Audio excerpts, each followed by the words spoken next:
My name's Laura. I am the founder of The Point. We are a B2B marketing consultancy. We're based up here in Manchester. We've also got an office in Singapore. We tend to work with B2B high growth companies on marketing strategies and implementation. I'm Simon Cholmeley. I joined Laura about a year ago as a partner in The Point. So I'm working with her now to help with the expansion into Singapore and other markets and grow the business. Could you walk through a few examples of some of the renowned brands you worked or helped grow? The main thing we've learned from chatting with 50 CMOs, founders, different scales and sizes of businesses, just to get an idea of access to subject matter expertise. They wanted specialist marketing skills. They were very aware that there was a huge technological revolution going on within the Martech space, and they wanted access to the right products and services and partners at the right stage. So we've talked to many of the new innovative Martech platforms. We can recommend them to our brands at the right stage or to solve whichever business problem they have. Moving a bit more into the digital growth strategies for brands that you saw working best lately, what would you say that does the future of growth look like for brands in your opinion and experience? What we're definitely seeing at the moment, especially over the last sort of year or two, with the economy being difficult, with budgets being cut, accounts being taken away, sales targets increasing, is that everybody's trying to do more for less. The future of growth is how can people do that in a way that is affordable but also sustainable. When you look at what are now considered traditional growth tactics, so your paid search, your sponsored social, it's very expensive. It's not always gives great return on investment. It's such a competitive market space. Everybody's competing with each other. How can we offer actual alternatives to this real problem? What should brands consider the most when trying to achieve that growth using latest or best digital growth techniques? How that's going to work for their business, and two, how it fits in their overall strategy. Businesses really need to understand what it really means in terms of the utilization of those platforms to get the most out of them. It's got to fit into an overall strategy, and it's got to lend itself to where the business is going, be it aligning with the content messaging, the larger commercial KPIs. It needs to be woven into the overall picture. Is there one thing you see they're missing? What is the same for everybody at the moment is that it is quite a challenging time. When we get into challenging times, people tend to take their eye off the long game and start to look at short-term win tactics. For example, turning on a lot of paid media to try and drive some traffic. And as a result, we'll get a lot of wastage and a lot of extra spend. So I think brands, it's important to keep what that end game is. Obviously, strategies need to change. They need to change over time, and we need to flex to how things are going. But keeping an eye on the long-term goals and making sure that whatever technology is brought into it, or whatever short-term tactics even that are brought into it, are aligning to that end game, and they're not just there to be a quick win. Why are organic content campaigns important, and who should consider this strategy? I think organic content campaigns are extremely important in the way that it helps brands shape the narrative that their customers and prospects are consuming on digital platforms. But it also allows them to be a part of the wider conversation around their brand and around their category that allows them to become thought leaders and raise their profile. It allows them to drive search authority. Creating great content, you're getting great search authority. That stays with the brand indefinitely. Obviously, the difference being if they're paying for it, as soon as they stop paying for that traffic, it disappears. So I think organic for me is all about the narrative. Imagine there's a brand that has created a lot of organic content, but they're not seeing great completion to sales. What would be your advice you could share with them? What are the most common blockers in those funnels? A lot of what we're seeing is that customers want to self-serve. And I think content is great when it comes to an education piece, something that's right for me. People want to know things like price and availability. The more that a business can give a customer a tool to self-serve, be it price calculators or assessment tools, things like that, where they can get down to the nuts and bolts of, is this actually something that I can afford and do? Then what you do is you weed out a lot of the leads that aren't interested before it goes into a funnel, and then you start touching them with higher value touch points, i.e. your sales guys speaking to them, then see you've got your higher value leads into the funnel. If they've created a lot of content, you've got to look at the data, look at the type of content, look at the stage of the funnel that's hitting and seeing what's working, what's not working. Organic content is a big test and learn process. You need to be working out what's working and when, and that will change dependent on different stage of the funnel and other areas. Reviewing the content to make sure that it's delivering the right message at the right stage of the funnel is incredibly important as well. There's no point hitting people with consideration content when they're only just looking at the very top of the funnel. It's just not going to work. The other things would be personalization. If you have the ability to personalize the content, that makes a massive difference. And then the other one would be consistency of messaging, ensuring that the content that you're creating, wherever it is in the funnel, is consistent with your brand messaging and is consistent in its tone and style all the way. In your experience, what are the best fixes in the funnels you saw achieving most growth or making that difference? What did you see practically work best? First of all, clean it up, make sure it's relevant, it's timely. You've not got things like old case studies kicking around. Everything is where it should be. Adding in the self-assessment, the self-serve tools are really good. They really help conversion. It helps weed out a lot of unnecessary leads that wouldn't be interested. And also being relevant and timely to the right people. And consistency as well, making sure the regularity and the content you upload into your website is consistent, it's clear, and it's all working towards that end strategy.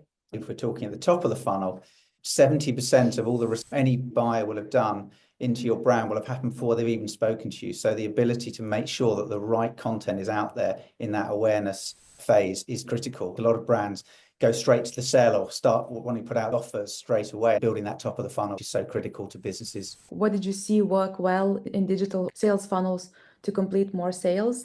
It's consistency.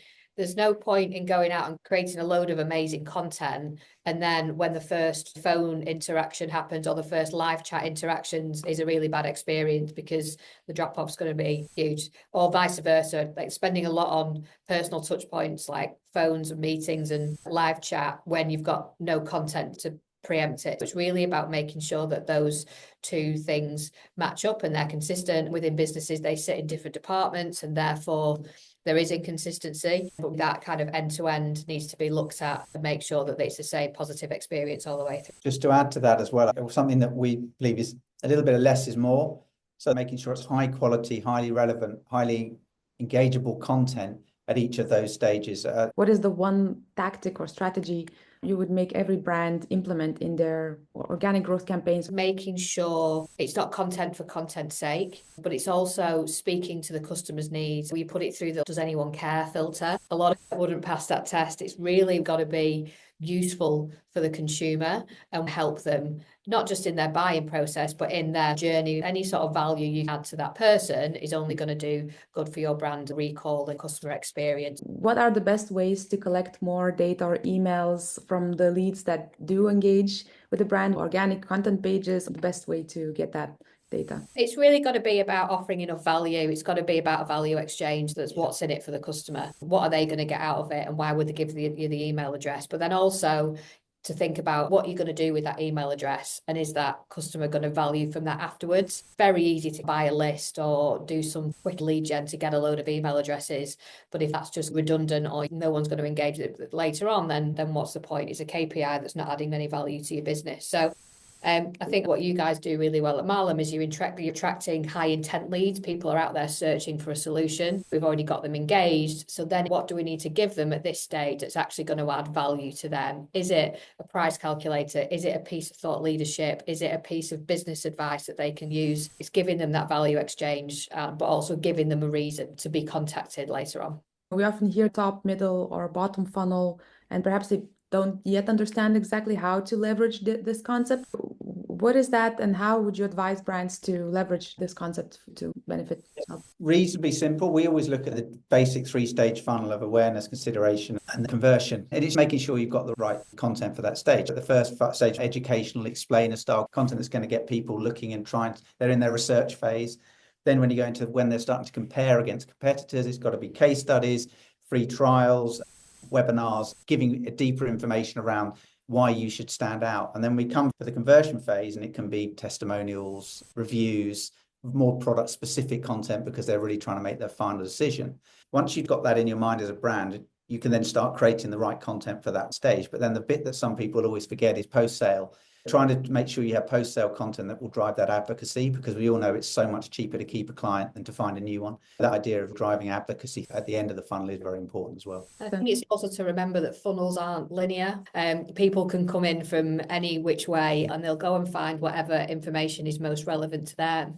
If they've got a very specific case study that they're looking at, they'll go in quite deep to find that specific information. So it's just making sure that whatever you've mapped, it's against what consumers are looking for. And again, data can back that up. Speaking to your customers is highly valuable. Making sure that everything is there, it's relevant, it's up to date, it's timely, and you've not just got an absolute sea of... It comes down to navigation and user experience through that funnel. Making sure that it's easy for them to navigate and find their way is critical. If you're getting down there and want more information, you can't find it, that's your drop-off. It's about making sure there's no friction through their process. People don't have a lot of patience these days. It's got to be accessible right there in front of them. They're not going to spend even minutes digging through a website looking for something. It's got to be there. And again, that's why intent search and well curated landing pages are so important. From that immediate search term, get to what they need, take the information they want, and then make an action on it. Makes a lot of sense. Goes back to that clean your house comment you had earlier. Who's the ideal user of marllm platform? And we've been talking to lots of these new Martech players, you guys being one of them. We're trying to recommend the platform at exactly the right time, or to solve exactly the right problem. The reason we recommend your platform is when we have customers that are high growth, that are looking for leads, that are either frustrated about the cost of acquisition through paid, they're looking for alternatives, they maybe don't have enough content to drive the effective organic search. In those areas, we will go to them and say, look, you need to talk to the team. marllm can walk you through that process. We always try and ensure that, from our point of view, that we have given the client a strategy, and that marllm is the platform that will help to execute that strategy. So I think it's been really great for working with you guys, because what you do is you've actually solved a real problem in the industry. You know, the huge expense that people are spending on things like paid search and sponsored social, like the extreme costs of things like LinkedIn paid ads, you know, which is kind of where it's so expensive, there's so much waste involved. So where you guys have come in and actually filled an actual gap with the technology that actually works is great.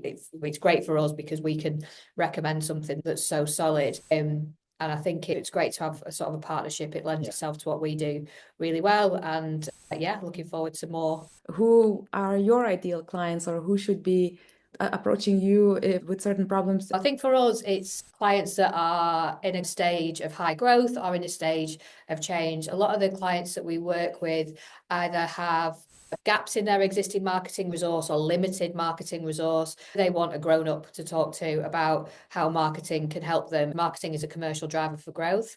Between us, we've both grown, started, sold businesses, so we understand that part of it, and we can really get in and speak to founders, CEOs, CMOs about where marketing can help, where they should be investing, where they shouldn't be investing, probably more importantly, and helping them in that pivotal growth stage without the need to hire a CMO or someone permanently. We can come in, plug a gap, help, and then be on our way. We've both enjoyed doing is solving specific challenges. If there's a specific gap in their resources, or there's a specific problem that existing partners are struggling to solve, that's what we like to come in. We'll come in, put a team together, find partners that will help solve that, and then deliver that solution and get out. And then hopefully when they have other challenges, they'll come back to us. It's not about trying to get 2-year-long retainers of account management fees. It's about getting the job done, solving it, getting out, moving on to the next one. And consultants or fractional CMOs is that we actually can implement as well. We have teams of people that we call our talent syndicate that we can pull together. If it is a website that needs building, or a new brand that needs developing, or lead generation